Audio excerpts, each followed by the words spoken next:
Hello friends, welcome back hi fi study changing the way of education.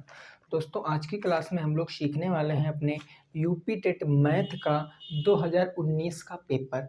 2019 के paper में जो आपका math का सेक्शन था उसमें जितने भी क्वेश्चन आए थे, थ्योरी वाले क्वेश्चनों को छोड़कर जो थोड़े से कैलकुलेटिव क्वेश्चन थे उन क्वेश्चनों को हम आज इस वीडियो में सॉल्व कराने वाले हैं। तो क्वेश्चन तकरीबन 15 या 16 क्वेश्चन हैं। बाकी सारे क्वेश्चन आपके थ्योरी थे तो वो आप खुद से कर पाओगे, फिर भी मैं आपको बताऊंगा कैसे कैसे क्वेश्चन आए थे। तो वीडियो को पूरा अंत तक वॉच करना, पसंद आने पर लाइक करना और दोस्तों के संग शेयर करना बिल्कुल भी मत भूलना। क्वेश्चन एक एक करके आते रहेंगे, आप क्वेश्चन पढ़ोगे, पहले समझोगे, क्वेश्चन लगाओगे, अपना आंसर मैच करोगे, ठीक है ना। तो आइए फिर शुरुआत करते हैं पहले क्वेश्चन से। पहला क्वेश्चन आ चुका है आपके बोर्ड के ऊपर, देखिए क्वेश्चन पढ़िए और लगाइए क्वेश्चन।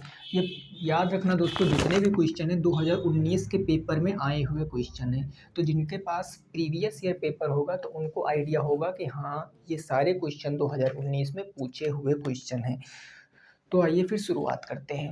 पहला क्वेश्चन दोस्तों आपसे क्या कह रहा है, आप लोगों ने क्वेश्चन पढ़ा होगा। क्वेश्चन कह रहा है कि किसी आयताकार खेत का विकर्ण 17 मीटर है तथा परिमाप 46 मीटर है, खेत का क्षेत्रफल क्या होगा।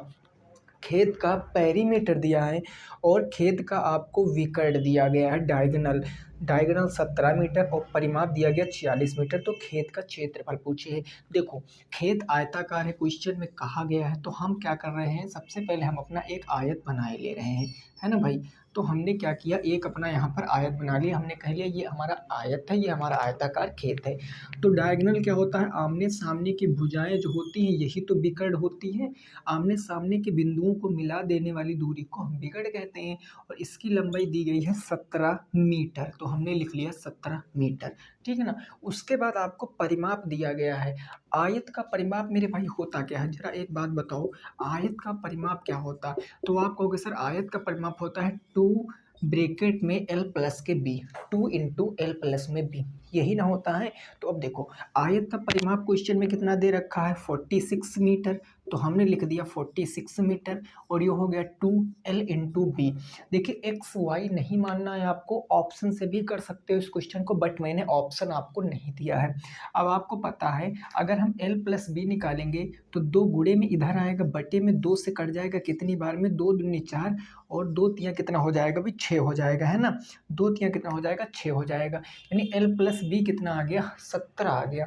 l प्लस बी कितना आ गया मेरे भाई, 17 आ गया। अब देखो यहाँ पर आप लिख सकते हो कि l plus B is equal to कितना है, 17 मीटर। इस बात को आप समझ पा रहे हो कि नहीं समझ पा रहे हो। कहने का मतलब लंबाई और चौड़ाई को जोड़ोगे तो सॉरी कितना आएगा, 23 मीटर आएगा। लंबाई और चौड़ाई को जोड़ोगे तो कितना आएगा, 23 मीटर आएगा। अब देखो, चाहो तो x मानो या x ना मानो, मैं आपको एक ट्रिपलेट बताया था हमने आपको, पाइथागोरस ट्रिपलेट क्या होता है, 8, 15 और 17। 8, 15, 17 आपका क्या होता है, पाइथागोरस ट्रिपलेट होता है। 8 यानी ये जो सबसे बड़ी भुजा होती है ना, इसको हम कर्ण बोलते हैं। और इसमें से एक आपकी लंब हो जाती है, एक आपकी क्या हो जाती है भाई, बेस हो जाती है ना। ये पाइथागोरस ट्रिपलेट होता है, ये पाइथागोरस ट्रिपलेट। अब आप एक बात समझो, 17 आपकी क्या है, कर्ण। तो अगर आप मेरे भाई इस राइट एंगल ट्रायंगल को देखो, ये जो राइट एंगल ट्रायंगल बन रहा है इसके अंदर एक राइट एंगल ट्रायंगल बन रहा है, ये 17 ना, तो ये कर्ण हुई ना, तो ये कर्ण कितनी हो गई, 17। अब इसमें से एक 15 हो जाएगी, एक 8 हो जाएगी, तो एक 15 एक 8 हो गया। अब आप किसी को भी मान लो, अगर आप इनको जोड़ोगे तो 18 5 23 आएगा, तो 18 5 23 भी है, सारी कंडीशन सेटिस्फाई कर रही हैं। तो क्वेश्चन में पूछा क्या गया, क्वेश्चन में पूछा एरिया। तो अगर हमने इसको एल मान लिया, इसको बी मान लिया, तो एरिया इज इक्वल टू क्या होता है, एल इंटू बी। तो एल इंटू बी, 15 मल्टीप्लाई 8 कर देंगे तो 15 8 120 मीटर स्क्वायर क्या आ जाएगा, खेत का क्षेत्रफल आ जाएगा। 120 मीटर स्क्वायर क्या आ जाएगा, आपका क्षेत्रफल आ जाएगा। इस बात को आप समझ पाए हो कि नहीं समझ पाए हो, है ना। कुछ नहीं था, हमको पेरीमीटर दिया गया था तो हमने पेरीमीटर के बराबर पेरीमीटर रख लिया, एल प्लस बी की वैल्यू निकाल लिया। हमको डायगोनल दिया था 17 मीटर, तो हमें सीधी बात आपको पता है कि 8, 15, 17 आपका क्या होता है, एक पाइथागोरस ट्रिपलेट होता है। तो अगर आपका डायगोनल 17 है तो एक भुजा 15 होगी, एक भुजा 8 होगी, और 15, 8 मैंने लिखा तो इनका योग भी 23 आ रहा। तो कहने का मतलब बिल्कुल सही बात, 120 आंसर आपका हो जाएगा। तो ये पहला क्वेश्चन हो गया, नोट करो। फिर नेक्स्ट पे पहुंचते हैं क्वेश्चन नंबर 2 पर। क्वेश्चन नंबर 2 पर पहुंचते हैं और उसको समझते हैं क्या कह रहा है। बात समझ गए हो ना।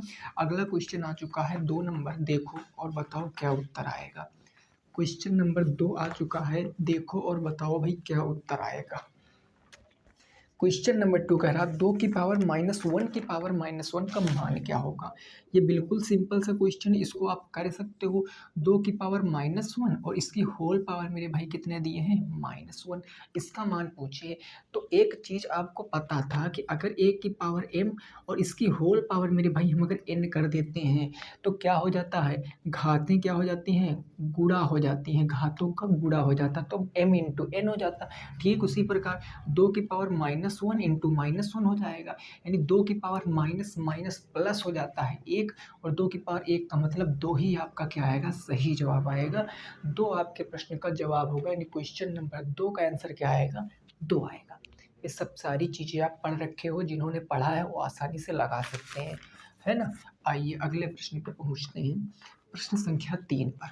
प्रश्न संख्या 3 देखो, समझो और बताओ क्या उत्तर आएगा। क्वेश्चन नंबर 3 आ चुका है, देखो भाई अगला क्वेश्चन। ये क्वेश्चन कह रहा है कि जेड का मान आपको बताना है। जेड का मान बताना है अगर संख्या कौन सी है आपकी, 417 जेड 417 जेड 8।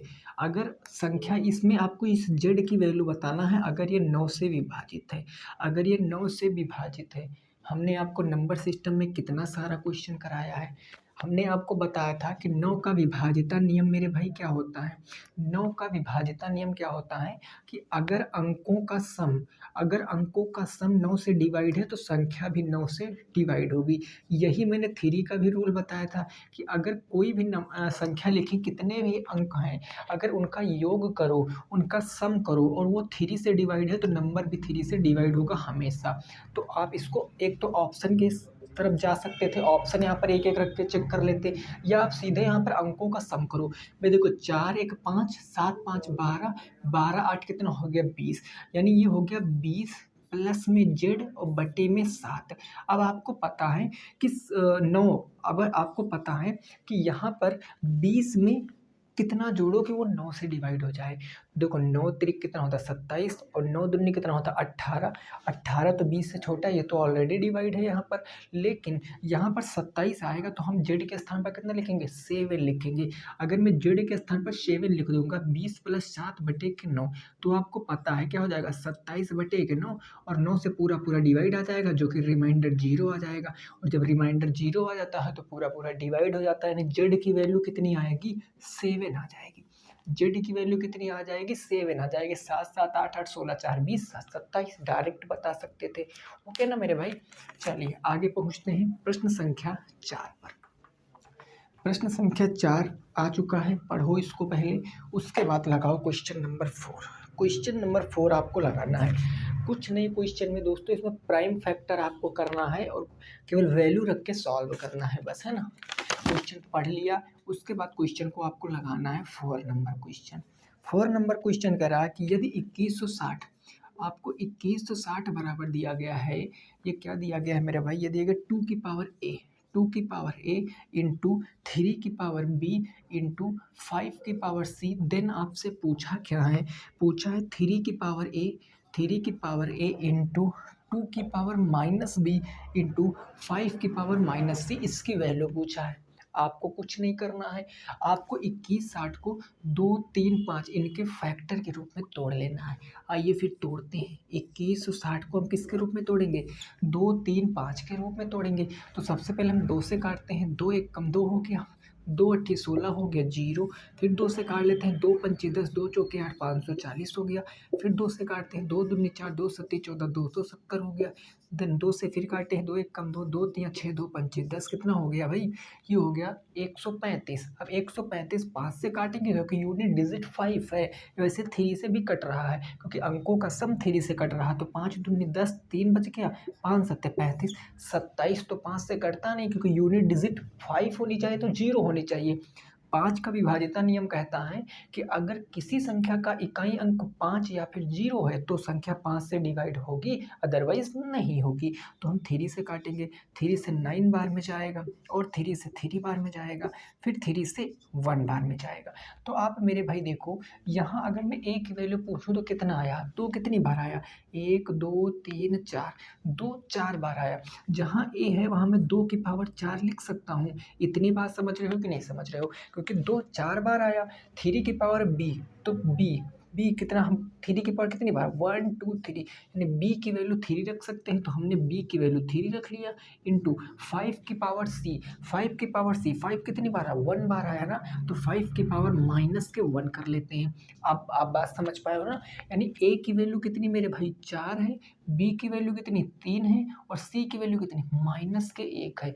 तो वैल्यू किसकी बताना वहाँ पर रखो, तो आप कहोगे 3 की पावर a का मतलब 4, तो ये मैंने 4 लिख दिया।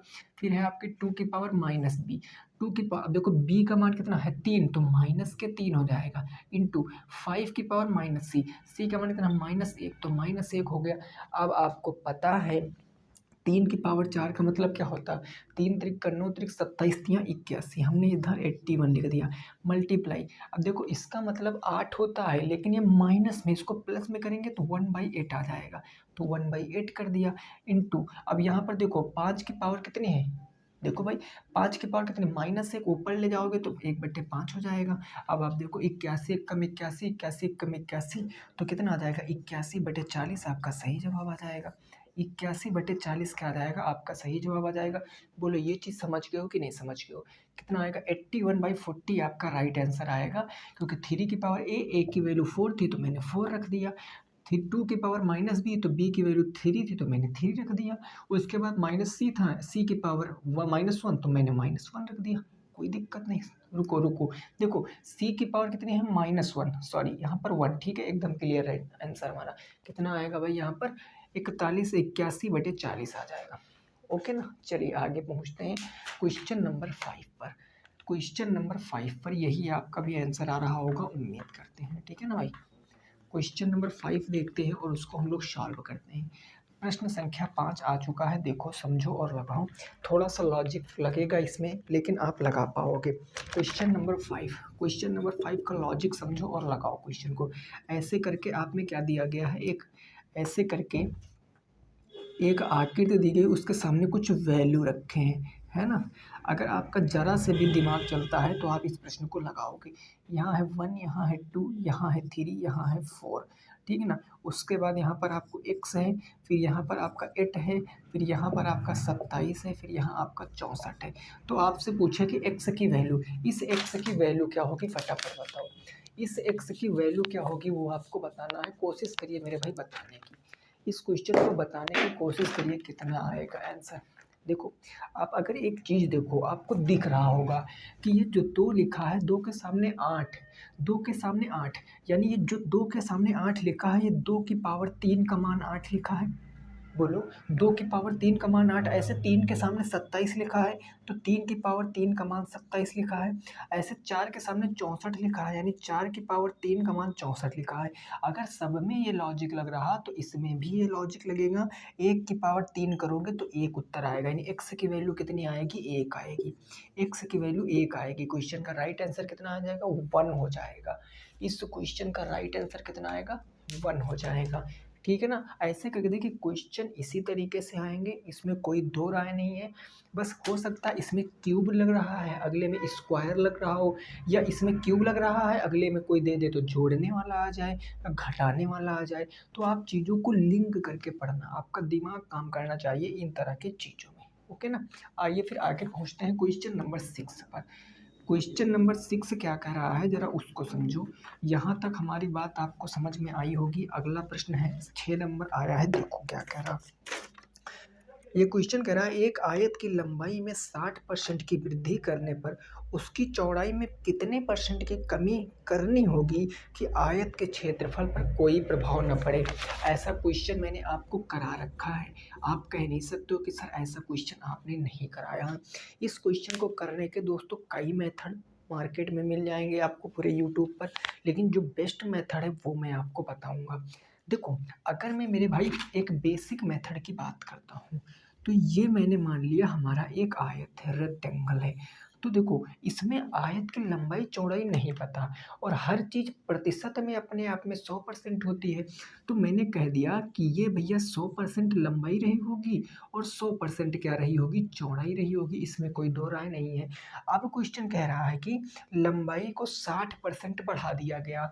अब एक नया आपका आयत बना, नया आयत बना जिसमें लंबाई को 60% बढ़ा दिया गया, यानी 160% कर दिया गया। कोई दिक्कत वाली बात नहीं है, 160% कर दिया। और कह रहा चौड़ाई को कितना घटाया जाए कि एरिया पर कोई प्रभाव न पड़े।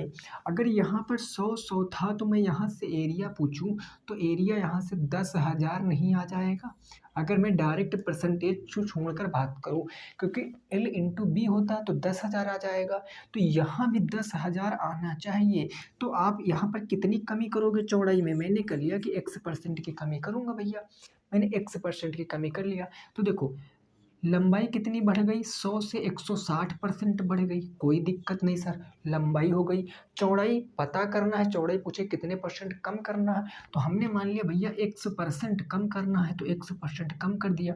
अब क्वेश्चन कह रहा है कि यहाँ पर एरिया पर कोई प्रभाव न पड़े, यानी एरिया पहले भी इतना था और अब भी इतना है। तो मेरे भाई डायरेक्ट अगर आपको परसेंटेज में कैलकुलेट करना है तो 100% रखो यहाँ पर, क्योंकि हर चीज़ अपने आप में 100% रही होगी, एरिया भी अपने आप में क्या रहा होगा, 100% रहा होगा। इसको सॉल्व करो, 100 से 100 क्या हो गया, कट गया। सिंपल सी बात है। यहाँ एक जीरो से एक जीरो हम इधर ऊपर काटे दे रहे हैं, कोई दिक्कत वाली बात नहीं है ना। इतनी बात समझ गए हो भाई कि नहीं समझ गए हो?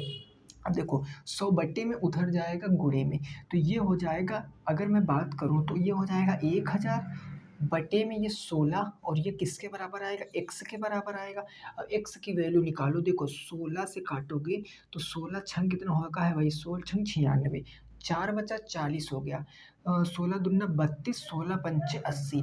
अब यहाँ से आप ये आंसर नहीं दोगे कि सर ये आंसर होगा, ये तो भैया दूसरे की, आप देखो x की वैल्यू निकालो ना, मतलब दूसरे की चौड़ाई कितनी है वो आपने निकाला है। चौड़ाई कितनी, 62.5%। लेकिन क्वेश्चन कह रहा है कि आपको कितने परसेंट कम करना चाहिए। भैया चौड़ाई पहले 100% थी, अब 62.5% हो गया, तो कितना कम करोगे आप? कहोगे 100% माइनस के 62.5%, यानी कि 37.5% कम करना पड़ेगा।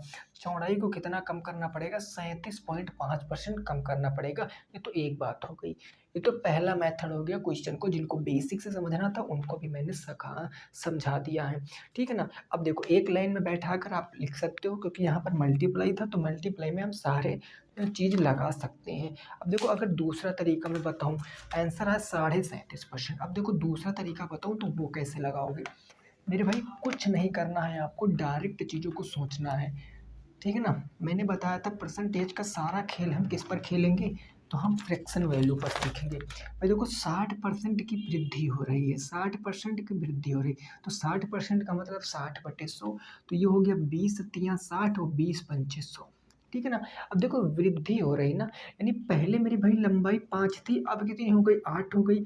तो लंबाई 5 थी, अब कितनी हो गई, 8 हो गई, क्योंकि क्या हो रहा है, वृद्धि हो रही, तो प्लस होगा ना, कमी हो रही होगी तो माइनस होगा।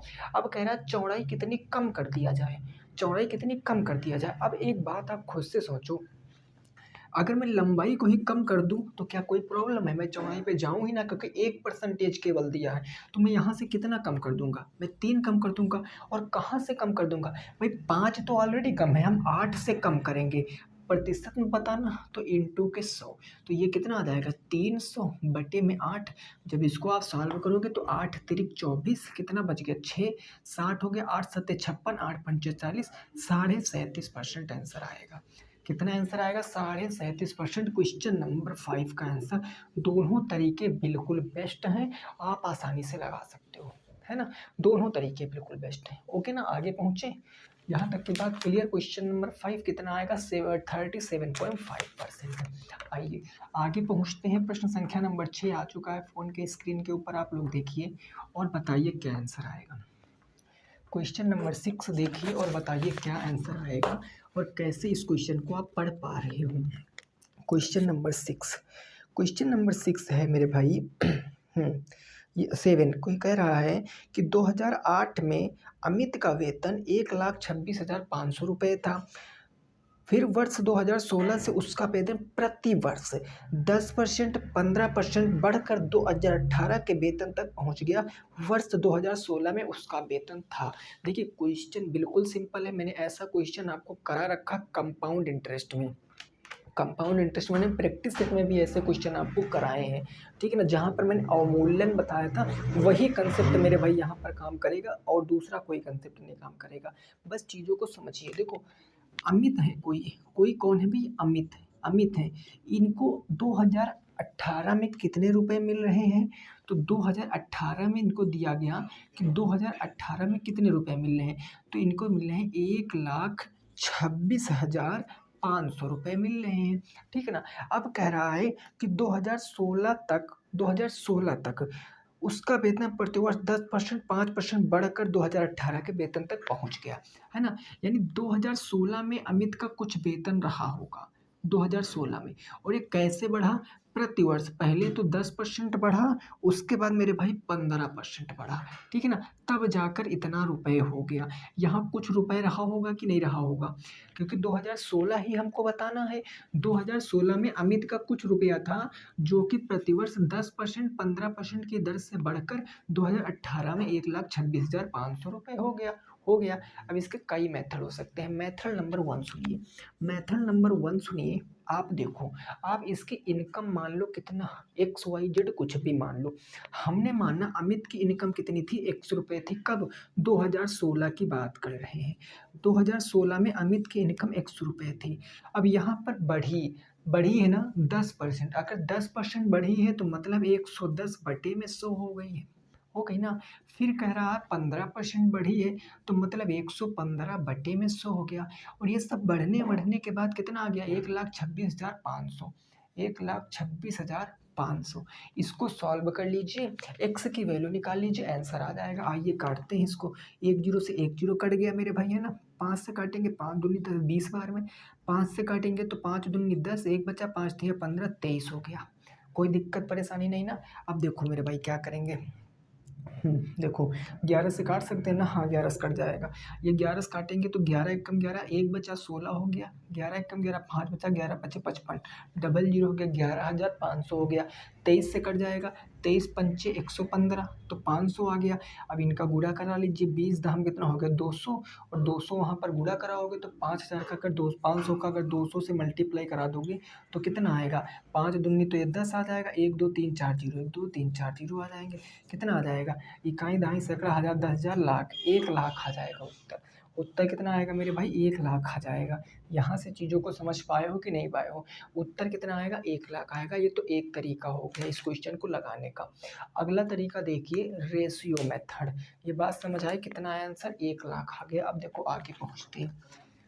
आगे अगर इसी क्वेश्चन को मैं थोड़ा सा और बताऊं कि कैसे आप लगा सकते हो, तो देखो हमने बताया कि 10%, 15% बढ़ी है तो 10% की फ्रैक्शन वैल्यू क्या होती है, 1/10 होती है। और 15% की फ्रैक्शन वैल्यू क्या होती है, 3/20 होती है। ये बात समझ पाए हो ना। 5% की 1/20, तो 10% की 2/20, 15% की 3/20। अब बढ़ी है ना, तो जब बढ़ी है तो 10 से क्या हो गया, 11 हो गया। और फिर बढ़ी है तो 20 से क्या हो गया मेरे भाई, 23 हो गया। तो 20 से 23 हो गया। अब देखो ये आपकी कब की है, 2016 की है, और ये बढ़कर कब हो गई, 2018 में हो गई, है ना। अब देखो 23 का अगर गुणा कराओगे 23 एक कम 23, हासिल 2 आ गया, 23 एक कम 23, 23 दूस कितना हो गया 25, और 23 दो कितना हो गया 25, 253 हो गया। यहाँ 20 धामा कितना हो गया 200 हो गया, 20 धामा 200 हो गया। अब देखो यहाँ पर 253 2018 की है, लेकिन क्वेश्चन में कितना कहा गया है 1,26,500, यानी ये कितना है, ये दिया गया 1,26,500। ये कितने गुना है मेरे भाई, 2 पंचे 10, 2 पंचे 10 और 3 पंचे 15, 5 बार में पूरा पूरा कट जाएगा, यानी 500 गुना है। तो 200 का अगर 500 से गुणा कराओगे तो 1 लाख ना आएगा। बोलो इकाई दहाई सैकड़ा हजार 10 4 लाख, 1 लाख आपका राइट आंसर आ जाएगा। तो कोई भी तरीका लगा सकते हो, दोनों तरीके बेस्ट हैं। 10-15 सेकंड से ज़्यादा का कोई क्वेश्चन नहीं है, कोई भी क्वेश्चन उठा के देख लो, 17 18 19 20 कभी कभी, है ना। आइए फिर कैसा इतना आंसर आया, 1 लाख आ गया। अगले क्वेश्चन पर पहुँचते हैं, क्वेश्चन नंबर 7 पर। प्रश्न संख्या 7 पर पहुँचेंगे और देखेंगे वो क्या कह रहा है, उसको भी हम लोग समझेंगे। क्वेश्चन नंबर 7 है ना। देखो क्वेश्चन नंबर 7 क्या कह रहा है, ये कह रहा है कि दो संख्याओं का HCF 6 LCM 432 है, एक संख्या 48 तो दूसरी संख्या। ये तो बिल्कुल सिंपल सा क्वेश्चन है। दो संख्याओं का हाईएस्ट कॉमन फैक्टर कितना दे रखा है 6, और LCM भी आपको दे रखा है कितना भाई, LCM 432, और एक संख्या फर्स्ट नंबर भी आपको दे रखी, कोई नंबर आपको दे रखा है, कितना है नंबर, तो नंबर 48। तो पूछा आपसे सेकंड नंबर क्या होगा, सेकंड नंबर क्या होगा। तो मैंने फार्मूला बताया था, पहली संख्या गुणे दूसरी संख्या बराबर लासा गुणे मासा। ये मैंने बताया था ना, first number into second number is equal to LCM into HCF, यही तो बताया था। रखो फर्स्ट नंबर मैंने कितना माना 48 इंटू सेकेंड नंबर x मान लिया, LCM कितना है 432, और HCF कितना है भाई 6 है। 6 से काटेंगे 6 अठे 48 हो गया, 8 से काटेंगे 8 चौके 32, 8 पंच 40, 8 चौके 32, x की वैल्यू 54 आ गई, 54 आ गई x की वैल्यू। x की वैल्यू कितनी आ गई 54 आ गई, यानी जो पहली संख्या थी 48, दूसरी संख्या 54, आपका राइट आंसर। बोलो कितना टाइम लगेगा इन क्वेश्चनों को लगाने में, ज़्यादा टाइम तो हमारी समझ से नहीं लगेगा। और ऐसा कोई क्वेश्चन बता दो जो मैंने आपको प्रैक्टिस सेशन में नहीं कराया है, कोई भी ऐसा क्वेश्चन बताओ जो मैंने प्रैक्टिस सेट में ऐसा क्वेश्चन नहीं कराया। मैंने ऑप्शन से भी सॉल्व करना बताया, इस क्वेश्चन को आप ऑप्शन से भी कर सकते थे, लेकिन वो फिर टाइम टेकन क्वेश्चन बन जाता अगर ऑप्शन से करते, तो ऐसे सिंपल बैठता। कितना आ गया देखो भाई, पहली संख्या गुणे दूसरी संख्या बराबर LCM गुणे HCF। 48 को मैंने 6 से काटा, 6 अठे 48, 8 से मैंने 432 को काटा, 8 पंच 40, 3 बच गए 32, 8 चौके 32, तो x की वैल्यू कितनी आ गई 54 आ गई। ओके ना, चलो अगले क्वेश्चन पे पहुंचते हैं। अगला क्वेश्चन कौन सा होगा 8 नंबर। 8 नंबर क्वेश्चन बताओ क्या आएगा उत्तर। नेक्स्ट जो है 8 नंबर प्रश्न क्या आएगा उत्तर, जरा बताओ, इसको उत्तर बताओ। ये 8 नंबर हो चुका है हमारा, हम 9 नंबर क्वेश्चन देखेंगे, है ना। क्वेश्चन नंबर 9 मेरे भाई बिल्कुल सिंपल सा है। ये कह रहा है कि यदि महीने का तीसरा शुक्रवार 16 तारीख को है, किसी मंथ का जो तीसरा फ्राइडे है वो कितनी तारीख को है भाई, फ्राइडे वो पड़ता है 16 तारीख को, ठीक है ना, वो 16 तारीख को पड़ता है। क्वेश्चन कह रहा है कि उसी महीने का चौथा मंगलवार, उसी यानी मार्च महीने का ही चौथा मंगलवार आपको बताना है, यानी ट्यूसडे आपको बताना है किस तारीख को पड़ेगा, ये आपको बताना है। बोलो नहीं लगा सकते हो। देखो हमने बताया था कि हर 7वें दिन क्या होता है, रिपीट होता है ना। अगर मेरे भाई 16 को शुक्रवार है, अगर 16 को शुक्रवार है, क्वेश्चन में 16 को शुक्रवार दिया गया, तो 16 से पहले 9 को भी तो शुक्रवार रहा होगा, क्योंकि -7 करेंगे, आगे बढ़ते हैं तो +7, पीछे जाते हैं तो -7, और यहाँ से हम -7 करेंगे तो 2 को भी शुक्रवार रहा होगा, 2 को भी तो शुक्रवार रहा होगा ना। अगर 2 को शुक्रवार है तो 1 को कौन सा दिन होगा बताओ। अगर 2 को शुक्रवार है तो 1 का कौन सा दिन होगा, शुक्रवार से पहले बृहस्पतिवार, 1 को कौन सा दिन पड़ेगा, बृहस्पतिवार पड़ेगा, और 1 का बृहस्पतिवार, अगर 2 को शुक्रवार तो 1 को बृहस्पतिवार। अब देखो क्वेश्चन की लैंग्वेज को समझो। क्वेश्चन मेरे भाई ये कह रहा है कि आपसे पूछे ट्यूसडे मतलब मंगलवार को पूछे आपसे, मंगलवार।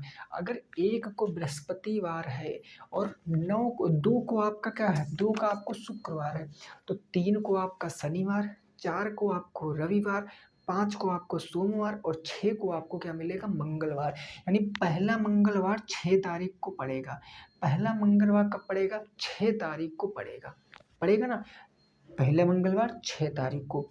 अगर दूसरा मंगलवार तो प्लस के 7, 7 6 13, 13 को पड़ेगा। और तीसरा मंगलवार 7, तो 13 7 कितना हो जाएगा, 19, तीसरा पड़ेगा। क्वेश्चन में फोर्थ पूछे चौथा, तो 19 में फिर 7 जोड़ेंगे तो 19 7 कितना हो जाएगा भाई, 19 एक 20 26, 26 तारीख को पड़ जाएगा। कितनी तारीख को, 26 तारीख को पड़ेगा। अगला क्या पड़ेगा, ट्यूसडे, चौथा ट्यूसडे, ठीक है ना भाई।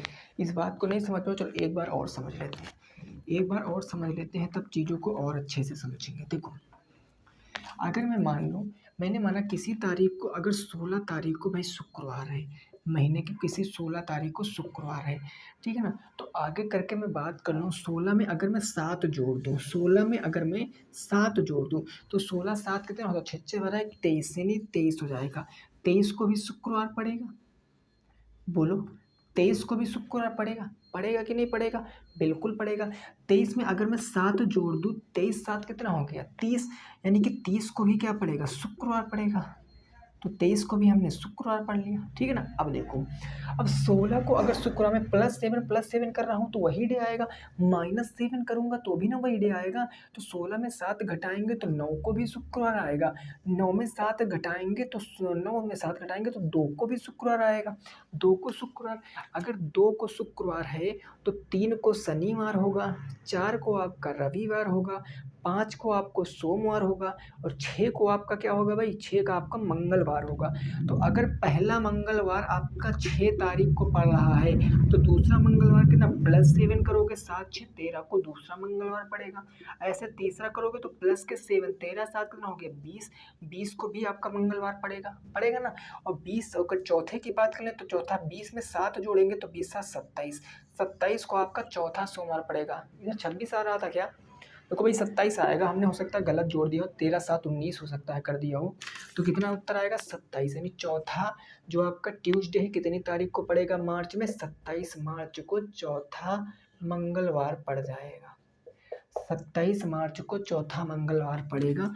एक महीने में आपको गिनना है तो गांव में भी जोड़ लेते हैं, ठीक है ना। जो पढ़े लिखे नहीं वो भी जोड़ लेते हैं कि अगर 1 तारीख को सोमवार है तो 1 में 7 जोड़ेंगे, 8 को भी सोमवार होगा, फिर 8 में 7 जोड़ेंगे, ऐसे करके जोड़ जोड़ कर आप खुद ही निकाल सकते हो, क्योंकि एक ही मंथ है तो मार्च मार्च बताना है बस, ठीक है ना। चलो आगे पहुँचते हैं प्रश्न संख्या 10 पर। प्रश्न संख्या 10 देखिए आ चुका है, और बताइए क्या आएगा उत्तर। और ऐसा क्वेश्चन मैंने प्रैक्टिस सेट नंबर 7 में कराया था, ऐसा क्वेश्चन मैंने प्रैक्टिस सेट नंबर 7 में कराया था। बिल्कुल सिंपल सा क्वेश्चन है, बिल्कुल सिंपल सा क्वेश्चन है। आप बता सकते हो इस क्वेश्चन का राइट आंसर क्या होगा। जो अगला क्वेश्चन नंबर 10 है, क्वेश्चन नंबर 10 ये आप खुद से लगाओगे, इसका आंसर आप खुद से लगाओगे। देख लो क्वेश्चन ये है, इसका आंसर आप खुद से बताओगे कमेंट बॉक्स में। बिल्कुल सिंपल सा क्वेश्चन है, काफ़ी बार मैंने ऐसा क्वेश्चन किया है, ठीक है ना, तो कमेंट करके ज़रूर बताना। चलिए फिर क्वेश्चन नंबर 11 को सीधे हम डिस्कस करते हैं। ये मत समझना कि क्वेश्चन जो है थोड़ा सा डिफिकल्ट है, कुछ नहीं डिफिकल्ट, सिंगल चर से मानकर आप इसको लगा सकते हो, एक वेरिएबल में सॉल्व कर सकते हो। क्वेश्चन नंबर 11 है, -9, उसके बाद फिर है माइनस, ब्रैकेट है इसके अंदर है -8, फिर है आपका प्लस के 24, और भागे के क्या है आपका 13, माइनस के साथ फिर है बार ब्रैकेट। इसको हल करके बताना है उत्तर क्या आएगा, इसको हल करके बताना उत्तर क्या आएगा। वी बोर्ड मोस्ट नियम यहाँ हम फॉलो करा सकते हैं। सबसे पहले वेनिकुलम बार, 13 में से 7 जाएगा तो 13 में से 7 जाएगा, 6 बच जाएगा, ये बच गया 6 भागे के 24, यहाँ तक बच गया, एक ब्रैकेट में 6 भागे का 24 बच गया ना। अगर मैं 6 से 24 को भाग करूँगा, या एक स्टेप आप लिख ही लीजिए, क्या दिक्कत है भैया, नहीं फिर समझ में नहीं आएगा कुछ लोगों के, है ना। तो -9, अब देखो 6 को 24 से भाग करेंगे, 6 चौके के 24 4, और ये यहाँ लगा है प्लस, तो ये प्लस, ये कितना हो जाएगा -8, -8 प्लस के 4, ये बच गया आपका मझले ब्रैकेट में। और इधर माइनस के कितना है आपका 9 है, तो -9 कर लिया। -8 -4 माइनस के 4 और माइनस लगा है ना, ये देखो माइनस लगा तो अंदर के चिन्ह बदल जाएगा, प्लस के 4 हो जाएगा और ये माइनस के 9 हो जाएगा, माइनस के 9 प्लस के 4 माइनस के 5 आपका उत्तर आएगा। माइनस के 5 क्या आएगा आपका उत्तर आएगा। डायरेक्ट भी समझ सकते थे कि यहाँ पर 13 में से 7 जाएगा तो 6 बच जाएगा, 6 को 24 से भाग करेंगे 4, प्लस का 4 और माइनस के 8, माइनस के 4 माइनस लगा तो ये प्लस के 4 हो जाता, माइनस के 9 प्लस के 4 माइनस के 5 उत्तर आ जाता है ना। सही, यही आ रहा था सबका ना। चलो फिर आगे पहुँचते हैं क्वेश्चन नंबर किस पर भाई, 12 पर। क्वेश्चन नंबर 12 पर पहुंचते हैं और देखते हैं इसका राइट आंसर क्या आएगा। क्वेश्चन नंबर 12 बिल्कुल सिंपल है, अगर ऑप्शन पे जाओगे तो देखते ही उत्तर बता दोगे, इसीलिए मैंने ऑप्शन भी दे दिया है क्वेश्चन नंबर 12 में।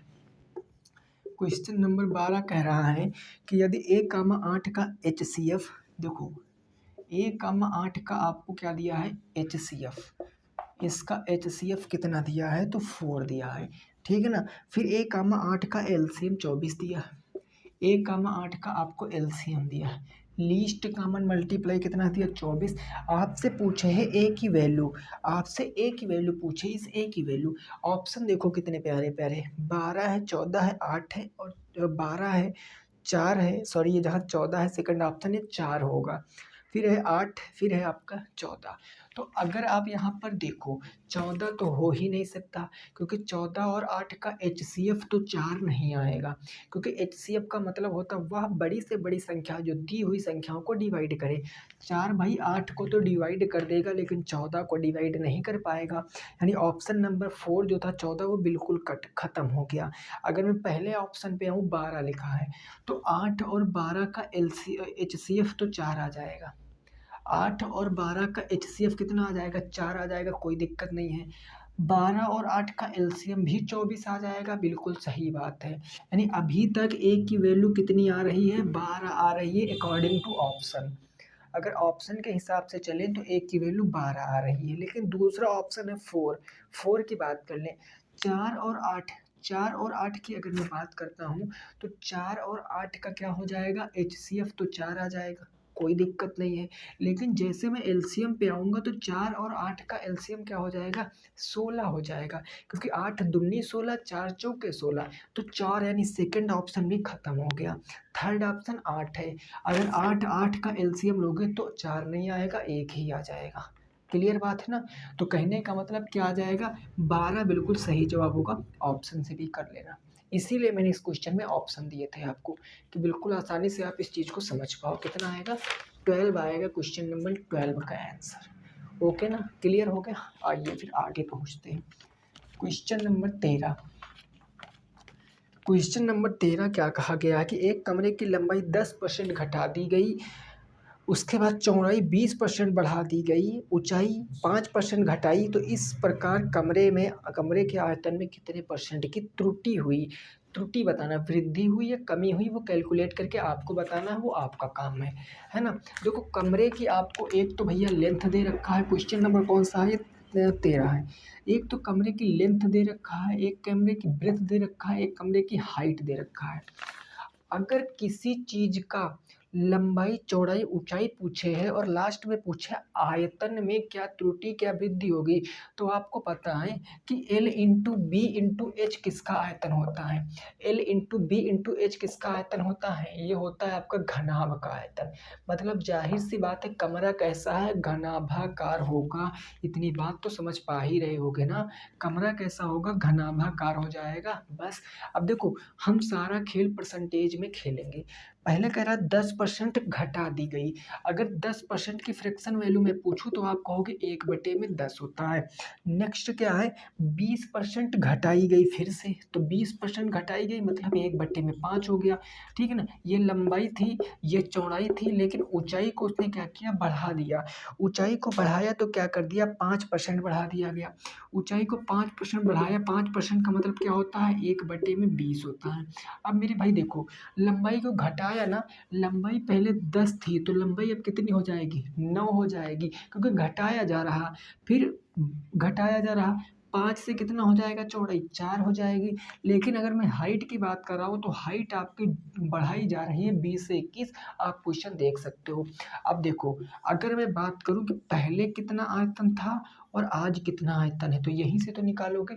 आयतन क्या होता है? लंबाई चौड़ाई ऊंचाई का मल्टीपल, तो लंबाई चौड़ाई ऊंचाई का मल्टीपल, लंबाई चौड़ाई ऊंचाई का मल्टीपल, तो लंबाई चौड़ाई ऊंचाई का मल्टीपल। तो देखो 10 पचे 50, या आप यहाँ से कर लो 20 पंचे 100, और 100 दहामा कितना आ जाएगा? 1000 आ जाएगा।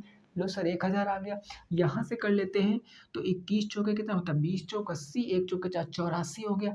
अगर 84 इंटू 9 करेंगे तो 9 चौके 36 के 6 हासिल 3 आ गया। 9 अट्ठे कितना हो गया? 72, और 72 में 3 जोड़ेंगे तो 75 हो गया। 756 हो गया, है ना। अब देखो ये तो बाद में आया, ये बाद का, ये पहले का है, तो कितना कम हो गया? 756 बचा कहाँ से? 1000 से। तो मैं कहूँ कितना कम हो गया? तो आप कहोगे 756 4 760, 760 और 40 कितना हो गया? बोलो 800, 800 244, 244 माइनस हो गया, कम हो गया, त्रुटि हो गई। कहाँ से हो गई? 1000 से हो गई। इंटू परसेंटेज में बताना तो 100, 2 जीरो से 2 जीरो खत्म। यहाँ लगा देंगे तो 24.4% आंसर, 24.4% आंसर आएगा। बोलो ये बात क्लियर कि नहीं क्लियर? 24.4% आंसर। 10 से 6 जाएगा 4, 9 से 5 जाएगा तो 4, यहाँ बचा 9 से 7 जाएगा तो 2, 244। तो कितना आएगा? 24.4% की त्रुटि लिख देना यहाँ पर। यहाँ पर क्या लिख देना मेरे भाई? त्रुटि लिख देना, कमी लिख सकते हो आप, ठीक है ना, कमी। कितना आएगा? 24.4% की कमी। क्लियर बात ना? समझ गए इस क्वेश्चन को? चलिए आगे नेक्स्ट पहुंचते हैं क्वेश्चन नंबर 14 पर। क्वेश्चन नंबर 14 देखिए, जो कि हमारा लास्ट क्वेश्चन होगा। देखिए क्वेश्चन और भी थे, लेकिन क्वेश्चन में और एक क्वेश्चन तो ऐसा था आपके पेपर में कि 4 संख्याएं कोई दे गई थी, ऑप्शन में 4 संख्याएं कोई दी गई थी, और क्वेश्चन ये था कि निम्न में से कौन सी संख्याएं 8 से विभाजित हैं। क्वेश्चन ये था कि 8 से विभाजित कौन कौन सी संख्याएं। तो बोलो इस क्वेश्चन को कराने की ज़रूरत है मेरे भाई? हमको नहीं लगता, क्योंकि 8 का विभाज्यता नियम क्या कहता है? लास्ट के 3 डिजिट। अगर किसी नंबर में लास्ट के 3 डिजिट, अगर संख्या के 3 डिजिट आखिरी के डिवाइड हो रहे हैं तो संख्या डिवाइड, तो आपको लास्ट के 3 डिजिट चेक करना था, नंबर चाहे जितने बड़े हों। ये ऑप्शन ए था, बी था, सी था, डी था, जो भी सही था वो आप लगा देते, क्योंकि 8 का मतलब क्या होता है? 2 की पावर 3। तो 2 की पावर 3 का मतलब पीछे से 3 अंक भाग करके देख लेते हैं, बस। नंबर सिस्टम की क्लास देख लेना, मैंने बता रखा है। चलिए नेक्स्ट 14 नंबर क्वेश्चन जो था आपका, बताओ क्या आएगा उत्तर। 14 नंबर क्वेश्चन का क्या आएगा उत्तर भाई? देखो ये कह रहा है 2153 की पावर 167 का यूनिट डिजिट आपको बताना है। क्वेश्चन नंबर 14 है, 2153 की पावर कितनी है? 167 का आपको इकाई अंक यानी कि यूनिट डिजिट बताना है, यूनिट डिजिट। तो अगर आपको 3 की साइकिल सिटी याद होगी तो आप आसानी से बता सकते हो। 3 की साइकिल सिटी याद होगी तो आप आसानी से बता सकते हो। कैसे? देखो, अगर मैं बात करूं कि 3 की पावर 1 का मतलब क्या होता है? 3 होता है। 3 की पावर 2 का मतलब कितना होता है? 3 की पावर 2 का मतलब 9 होता है। लो सर 9 हो गया।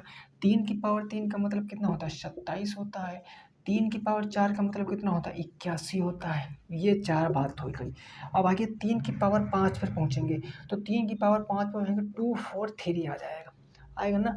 3 की पावर 6 पर पहुंचेंगे, तो अगर 3 की पावर 6 पहुंचेंगे, 3 3 का 9 हो गया, 3 चौके 12 हो गया। ऐसे करके देखो, ऐसे करके आपको करना कुछ नहीं, बस यही करना है। ये आगे कुछ भी आए कोई मतलब नहीं। 3 की पावर 7 करोगे तो 9 7 63, फिर 3 आ जाएगा, और कितना आ जाएगा? 3 की पावर 7 करोगे ना तो 3 9 27, 7 आ जाएगा। 3 9 27, आगे कुछ भी आए। तो आप 3 की साइकिल सिटी देख रहे हो कि हर 4 अंक बाद, हर चौथे पायदान के बाद अंक रिपीट हो रहे हैं। यहाँ 3 था तो यहाँ 3 आ गया, यहाँ 9 था तो यहाँ 9 आ गया, यहाँ 7 था तो यहाँ 7, ऐसे यहाँ 1 है तो यहाँ भी 1 आएगा। तो पावर कितनी भी हो, इसको हम 4 से डिवाइड करके छोटा कर लेते हैं। अगर हम मेरे भाई इस पावर को 167 को 4 से डिवाइड करेंगे, 4 चौके कितना हो जाएगा? 16, पूरा पूरा चला गया। कितना बचा? 1 4 1 कम 4 3, यानी अगर हम 167 को 4 से डिवाइड करेंगे तो रिमाइंडर कितना आएगा? 3 आएगा। भाई 4 चौके 16, 4 एकम 4, 3 7, रिमाइंडर 3। तो अब आप कहोगे कि 153 की पावर हम 3 रख के धर लें। आपको यूनिट डिजिट बताना, केवल यूनिट की पावर देखो, 3 की पावर 3 का मतलब 27, तो यूनिट डिजिट क्या आएगा, 7 आ जाएगा। यूनिट डिजिट क्या आएगा, 7 आ जाएगा। इस क्वेश्चन का राइट आंसर 7 आएगा। इस प्रश्न का सही जवाब आएगा। आपको साइकिल सिटी याद होनी चाहिए, 3 की क्या होती है, 5 की क्या होती है, 8 की क्या होती है, ये सारी चीज़ आपको याद होनी चाहिए। खास करके तो आपको विभाज्यता नियम जरूर याद होना चाहिए, 2 का, 3 का, 4 का, 5 का, 6 का, 7 का, 8 का, 9 का, उसके बाद आपको 10 का, 11 का, 12 का और 13 का, यहाँ तक जरूर याद होने चाहिए। सारे क्वेश्चन आपके एलसीएम एचसीएफ के बन जाएंगे, टाइम वर्क के बन जाएंगे, पाइप एंड सिस्टम के बन जाएंगे, नंबर सिस्टम के काफ़ी सारे क्वेश्चन आपके बन जाएंगे इतने ही चीज़ों से। यहाँ से तो डायरेक्ट क्वेश्चन पूछेगा, ठीक है ना। तो ठीक है, आज की क्लास में हमने टोटल 14 प्रश्न डिस्कस किए हैं। अगर वीडियो अच्छी लगी है तो वीडियो को आपको लाइक करना है, और नेक्स्ट मैं आपको इससे बाद वाली क्लास में 2018 का पेपर सॉल्व कराऊंगा या 2020 का पेपर सॉल्व कराऊंगा, वो आपको टाइटल में पता चल जाएगा, ठीक है ना। तो ठीक है, वीडियो को शेयर करना जरूर करना सभी मित्रों के साथ। मिलेंगे फिर नेक्स्ट क्लास में, सभी साथी रखेंगे अपना ख्याल। जय हिंद, जय भारत और वंदे मातरम।